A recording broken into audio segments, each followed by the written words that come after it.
Dakle, tako je nekakva neugodna situacija bila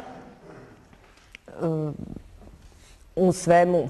Dakle, cijela stvar, zemaljska vlada od svog početka, dakle od 2. studenog ima pred sobom i problem, dakle, talijanske okupacije, problem bolesti, problem gladi i sve to pokušava naravno riješiti istovremeno.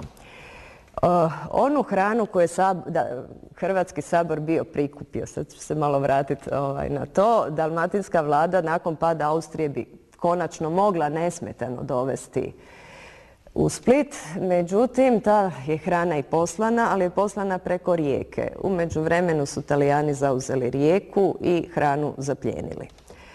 Tako da ni to nije došlo do Dalmacije. Nekakvu hranu su nekako trebali dovesti. Italija je uz to zaplijenila i brodove bivše Austro-Ugarske, jer svi su brodovi bivši Austro-Ugarski i trgovački i vojni.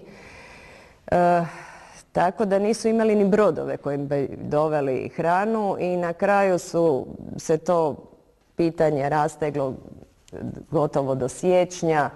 Na kraju su uspjeli nekako se sporazumjeti da im srpska vlada da svoju hranu koju je imala na Krfu.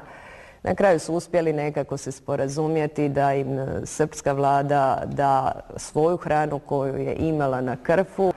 Na kraju su uspjeli nekako se sporazumjeti da im srpska vlada da svoju hranu koju je imala na Krfu. Na kraju su uspjeli nekako se sporazumjeti da im srpska vlada da svoju hranu koju je imala na Krfu, a da ona hrana iz Hrvatske i Slavonije ode u Srbiju, dakle nekakvom razmjenom. Tako da je barem za tu zimu nekako spašeno stanovništvo, barem od ove smrti od gladi, iako će stanje i dalje ostati vrlo teško.